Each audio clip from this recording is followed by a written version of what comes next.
اہمیت ولایت کو سمجھنا ضروری ہے، اس لیے کہ اگر ولایت کو سمجھے بغیر علی کو ولی کہا تو کبھی معجزوں پر شک ہوگا، کبھی فضائل پر شک ہوگا، کبھی علم غیب پر شک ہوگا، کبھی اختیارات پر شک ہوگا۔ دیکھیے شک پر حیرت نہیں ہے، ولی کہنے کے بعد شک پر حیرت ہے۔ صلوات بڑھا لو۔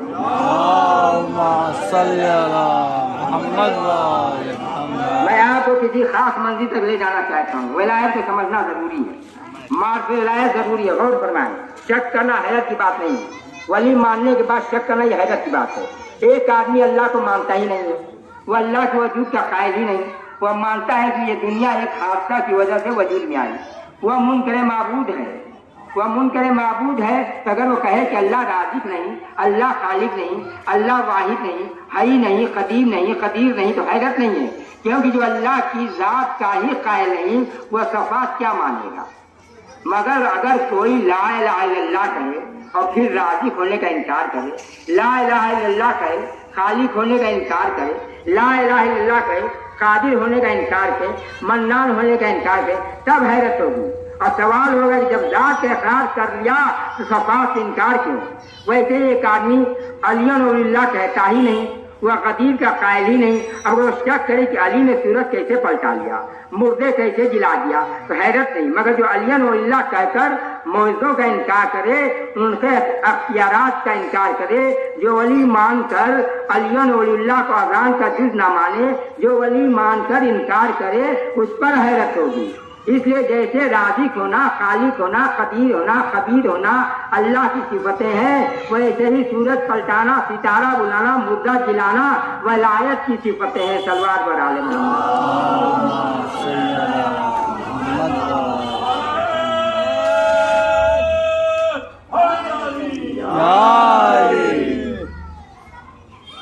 عزیزو، جب بھی اللہ کو مان لیا تو اللہ کو ماننے کا مطلب ہے کہ صفتوں کو بھی مانے۔ جب ذات کو مان لیا صفات کا انکار کیا، مطلب کیا مطلب ہے؟ ویسے ہی جب مولا علی کو ولی مان لیا تو صفات کا انکار کیا، صفات کا اقرار بھی لازمی ہے۔ اور صرف ذات کا اقرار نہیں، اقرار کافی نہیں ہے، صفتوں کو ماننا بھی ضروری ہے۔ اور اتنا ضروری ہے کہ ابلیس اللہ کی ذات کو مانتا تھا، مگر ابلیس کیوں بن گیا؟ شیطان کیوں بن گیا؟ وہ شیطان ذات کا انکار کرنے کی وجہ سے نہیں بنا، صفات کا انکار کرنے کی وجہ سے بنا۔ اور صرف ایک صفت کا انکار کیا، ایک صفت کا انکار کیا، تو نے مجھے آگ سے بنایا، انہیں مٹی سے بنایا۔ اس کا مطلب اس نے صفت عدالت کا انکار کیا تو شیطان بن گیا۔ بھائی فیصلہ کر لیجئے، جو لا الہ الا اللہ والے ولی کی ایک صفت کا انکار کرے وہ آج تک لعنت کھائے، جو علی اللہ والے ولی کی صفتوں کا انکار کرے۔ غور کریں آپ، صرف ذات کا اقرار کافی نہیں ہے، صفت کا اقرار بھی ضروری ہے۔ اس لیے صفت موصوف تک پہنچاتی ہے۔ آج کے دور میں جب اردو ہندی میں پڑھی جا رہی ہے، اس لیے صفت کیا ہے، موصوف کیا، یہ بھی مجھے ہی بتانا پڑ رہا ہے، ترجمہ کرنا پڑے۔ دیکھیں سورج موصوف ہے، دھوپ اس کی صفت ہے، آگ موصوف ہے، دھواں اس کی صفت ہے، چاند موصوف ہے، چاندنی اس کی صفت ہے، خطیب موصوف ہے، خطابت اس کی صفت ہے، دھوپ سورج تک پہنچاتی ہے، چاندنی چاند تک پہنچاتی ہے، معلوم صفت ہی موصوف تک پہنچاتی ہے۔ تو جیسے دھواں ذریعہ بنے گا آگ تک رسائی کا، جیسے دھوپ ذریعہ بنے گی سورج کی معرفت کا، ویسے معجزے ذریعہ بنیں گے ولایت کی معرفت کا۔ صلوات بر آل محمد۔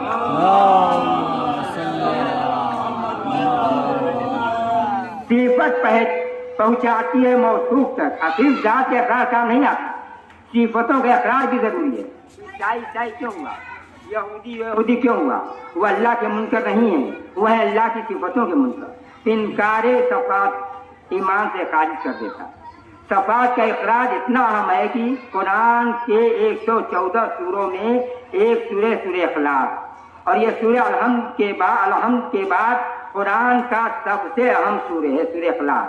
اس کے لیے علماء نے کتابوں میں حدیثیں لکھی ہے، ایک آدمی 5 نمازیں پڑھیں، پابندی صبح کی بھی پڑھیں، ظہرین و مغربین بھی پڑھیں، لیکن اگر کسی نماز میں وہ سورہ اخلاص نہ پڑھیں تو اس کی نماز نہیں رہے گی۔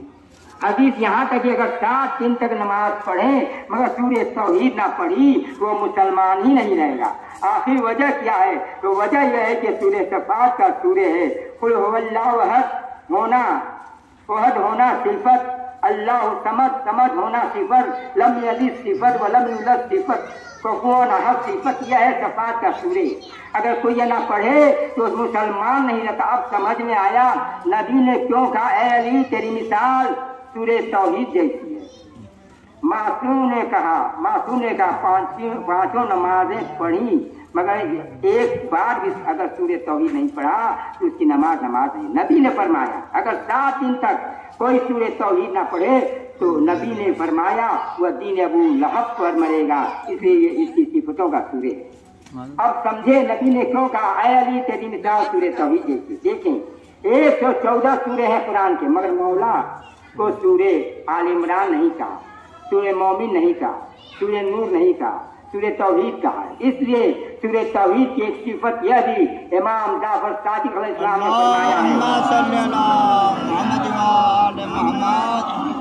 امام نے فرمایا اگر تم گھر سے نکلو سفر کرنے کے لیے اور تمہیں خطرہ ہو، تم 10 مرتبہ سورہ توحید پڑھ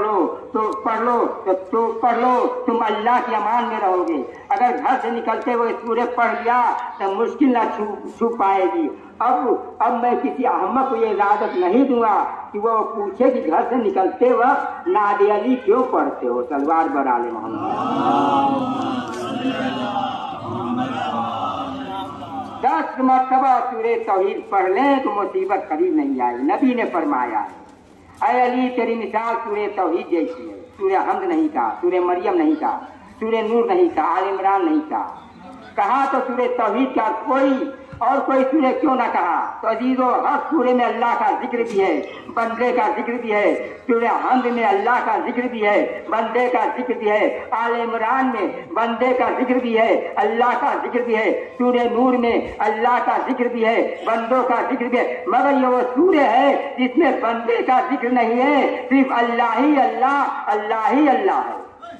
اسی سورے سے مولا علی کو تشبیہ دی جس میں اللہ ہی اللہ، اس سورے سے تشبیہ دی اس کے علی میں بھی سر سے پاؤں تک اللہ ہی اللہ ہے۔ آنکھیں عین اللہ، چہرہ وجہ اللہ، ہاتھ ید اللہ، نفس اللہ۔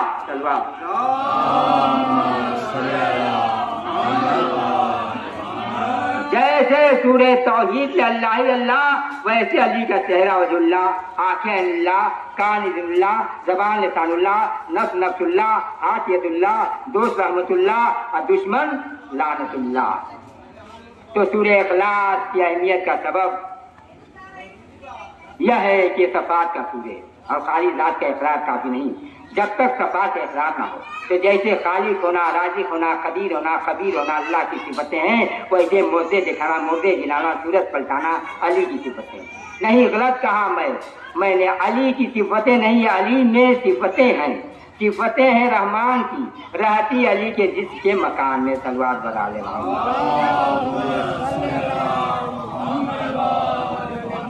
بس عزیزو بات کہاں تک آ گئی؟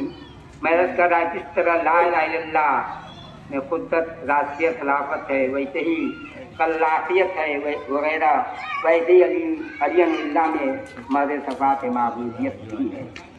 صفتیں اس کی ہی دکھائیں گے یا اور اگر نہ دکھائیں گے صفات معبود سے جو قرآن یاد کرنے کے بعد دیکھنا بند کر دیتے ہیں، وہ معرفت معبود تک کیسے پہنچیں گے؟ اللہ کو اللہ کہنا اور ہے، ماننا اور ہے۔ میں نے آپ سے کہا اللہ راضی، آپ نے مجھ سے کہا اللہ راضی، آپ بھی خوش میں بھی خوش، بات مگر یوں نہیں بنتی۔ آپ نے کہا فلاں صاحب اچھے خطیب ہیں، میں نے کہا میں نہیں مانتا۔ آپ نے کہا فلاں صاحب اچھے شاعر ہیں، میں نے کہا میں نہیں مانتا۔ کیوں؟ تو بات یہ ہوگی اگر وہ خطیب نے خطابت دکھائے، شاعر نے شعر سنائے، خطیب تب مانا جائے گا جب خطابت دکھائے، شاعر تب مانا جائے گا جب مصروں پر گرہیں لگائے۔ تو اللہ رازق تب مانا ہے جب کسی بھوکے کے منہ میں نوالا رکھ کے آئے، کسی کے گھر آٹے کی بوری رکھ کر آئے۔ کیا کوئی کتاب، کوئی رسالہ، کوئی ملا، کوئی موہد، کوئی مصنف لکھتا ہے کہ اللہ نے اپنے ہاتھ سے کسی کے منہ میں نوالا رکھا ہو؟ نہیں ملتا ہے۔ تو کہنا اور ہے، ماننا اور ہے۔ تو آواز آئی وہ میدان میں دیکھو میرا علی کھڑا ہے جو انگلیوں سے اشارہ کر رہا ہے۔ پوچھنے والے نے پوچھا یا علی کیا کر رہے ہیں؟ کہا میں اس کی طرف رشت بات رہا ہوں۔ فرمایا میرے مولا میں تو دور حکومت میں کوئی بھوکا نہیں، فرمایا میرے مولا نے کہ میرے دور حکومت میں کوئی بھوکا نہیں سوتا۔ میں سب کو رزق پہنچاتا ہوں. مولا نے اعلان کیا, رات گزر گئی, صبح ہوئی تو ایک شام زیادہ برآمد ہوا. اس نے کہا یا علی جو رات گزر گئی آپ نے سب کو رزق پہنچایا؟ فرمایا ہاں پہنچا دیا. کہا یا علی سوچ لیجیے. کہا بیوقوف وہ سوچتا ہوا ہے جو بھولتا ہے. ہم امام ہیں, ہم کو نسیان نہیں ہوتا. اے ابو طالب کے لال, آپ پر لاکھوں جانے قربان. ارے جب امام کو نسیان نہیں ہوتا تو نبی کو نسیان کہاں سے ہوگا؟ آنے والے نے کہا یا علی سوچ لیجیے, کوئی بچا تو نہیں, چھوٹا تو نہیں؟ فرمایا سوچنا مجھے نہیں, سوچنا تجھے ہے. جیب سے وہ شیشی نکال جس میں چوٹیاں بند کر کے لایا ہے. دیکھیے آیا تھا رضاقیت پر بحث کرنے, ثابت ہو گیا عالم غیب. یہ واقعہ آپ نے بہت سنا ہوگا, مجھے نتیجہ دینا ہے. فرمایا جیب سے وہ شیشی نکال, تو شیشی نکلی, اس میں چوٹیاں بند تھیں. چوٹیوں کو کیوں لایا؟ لانا تھا کسی بوڑھے کو لے آتا. تو چوٹیوں کو لایا ہی اس لیے کہ کوئی انسان بھوکا ملا ہی نہیں. پہلے سب سے پوچھا ہوگا تم نے کھایا, سب نے کہا ہوگا ہاں کھا لیا. اب چوٹیاں ہی ملی, ان کو پکڑ لائے. مولا نے منافق سے فرمایا دیکھ ان کو بھی ہم نے دانا پہنچایا ہے. اب جو چوٹیوں کے منہ میں دانے گندم دیکھا کہ چوٹیاں چل رہی ہیں, اس کا مطلب دانا ہی نہیں پہنچایا بلکہ آکسیجن بھی پہنچایا. اب کتابیں اٹھا کر دیکھیں, شیشی میں درار نہیں آئی, سوراخ نہیں ہوا, ڈھکنا کھلا نہیں, بند شیشی میں دانا بھی پہنچایا, ہوا بھی پہنچائی. میں کہوں گا یا علی بند شیشی میں دانا کیوں پہنچایا؟ آواز آئے گی دانا نہیں پہنچایا, قیامت تک کے منافق کا منہ بند کر دیا. آپ قیامت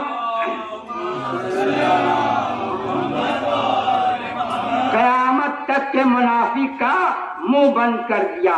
ارے آنے والے دور میں منافق پوچھے گا قبر بند ہوتی ہے, علی کیسے آتے ہیں؟ یہ سارے اختیار معجزات ولایت کے دائرے میں آتے ہیں. جس طرح سے رازق ہونا, خالق ہونا, قادر ہونا, قدیر ہونا توحید کے دائرے میں, اسی طرح صاحب اختیار ہونا ولایت کے دائرے میں.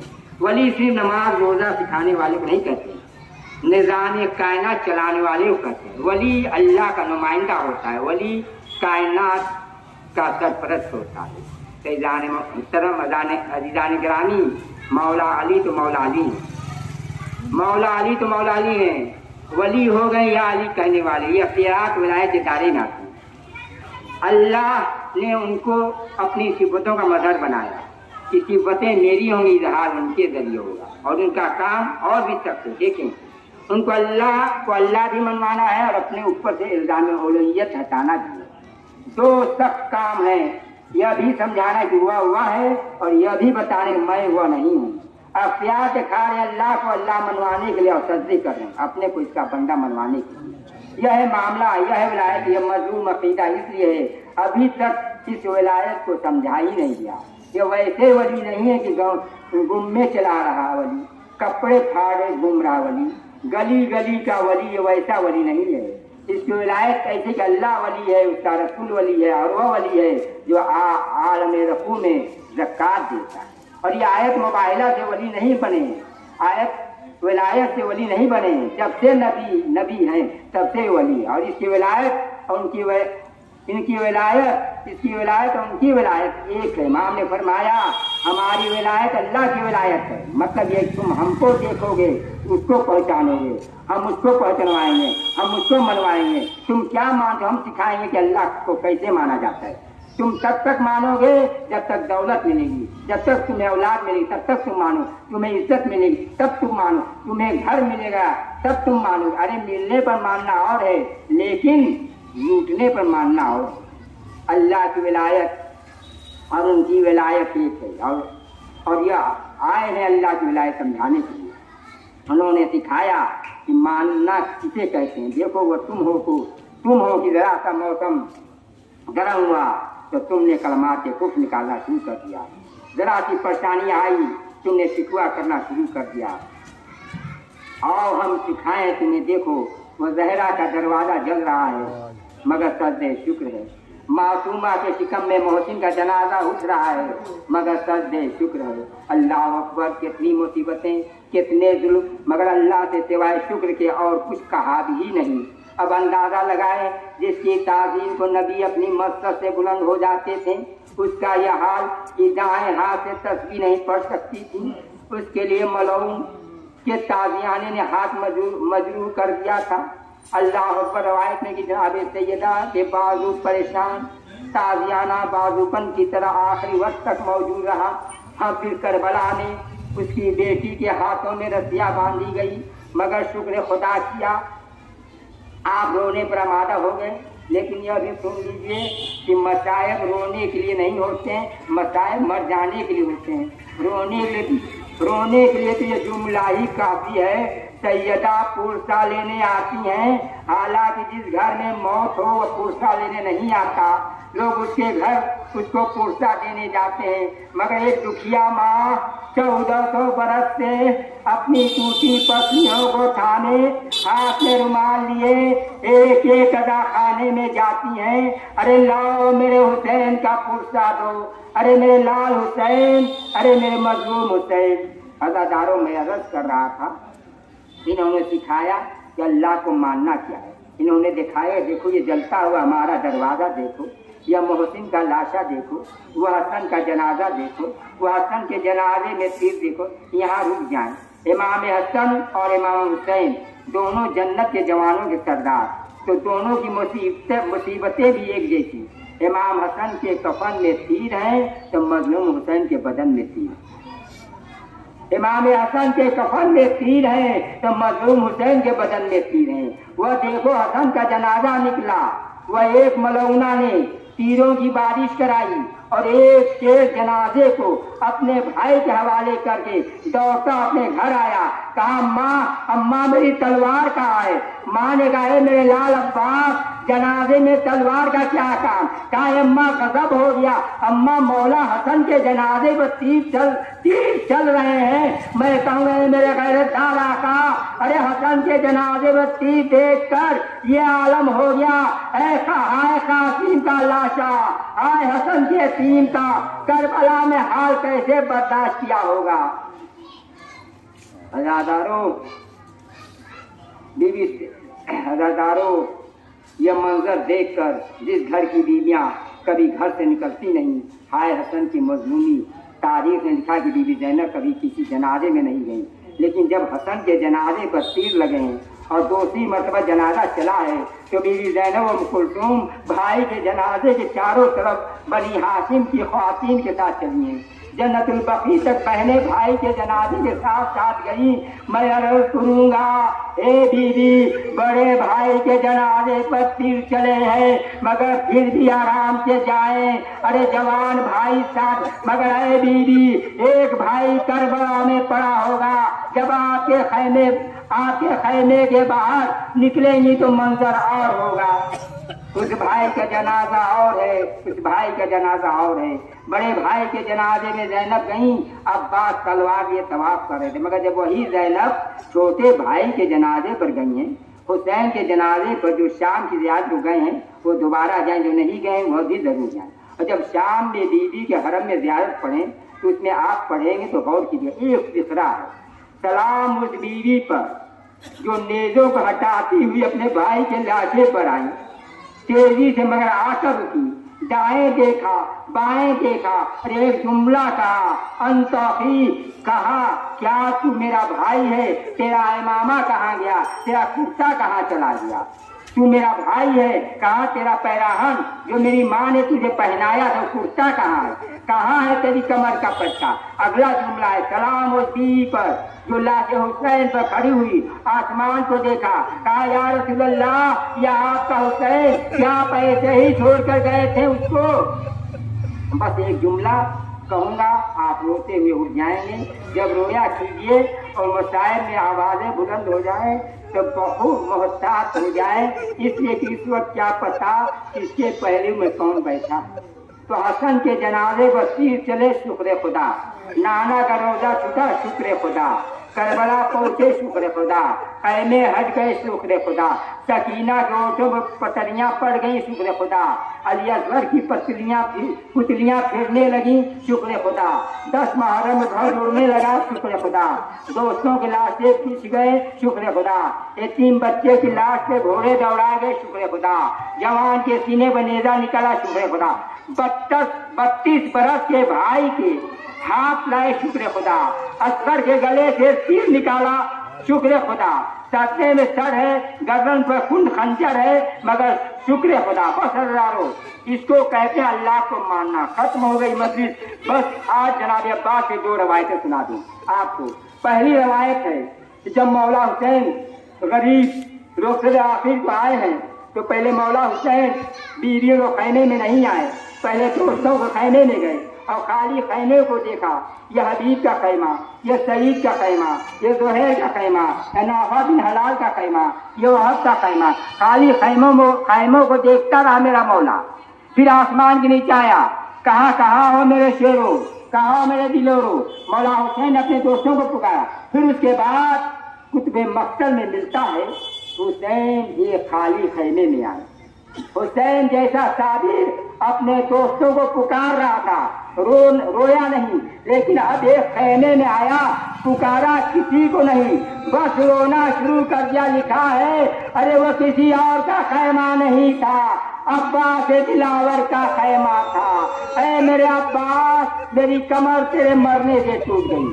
اب چند دقیقے کے لیے عباس کے خیمے میں مٹی میں بیٹھے اور اپنے ہاتھ سے عباس کے خیمے کی مٹی کو ٹہلاتے رہے۔ ایک بھائی اپنے بھائی کو تھپک رہا، ہم آ رہے ہیں بھائی عباس، چلے خیمے میں آئے، رخصت ہوا واپس ہوئے۔ بہن نے بھائی کو گھوڑے پر بیٹھایا، یہ کام جو بھی زینب نے کیا یہ علی اکبر کرتے تھے، آپ کو گھوڑے پر بیٹھانے کا کام جناب علی اکبر کرتے تھے۔ باپ کا بازو پکڑا، گھوڑے پر بیٹھا دیا، ہائے بے کسی، علی کی بیٹی بھائی کو بازو پکڑ گھوڑے میں بیٹھا دی۔ آپ کو معلوم ہے جناب عباس کیا کرتے تھے؟ ایسا نہیں تھا کہ ایک ہاتھ علی اکبر پکڑتے ہوں، ایک ہاتھ جناب عباس، اس لیے کہ مولا حسین ضعیف نہیں تھے، 57 برس کا سن ضعیفی کا سن نہیں ہوتا ہے، یہ طریقہ احترام کا کہ بیٹا باپ کا بازو پکڑ لے، یہ احتراماً علی اکبر باپ کا بازو پکڑ کر گھوڑے پر بیٹھاتے تھے۔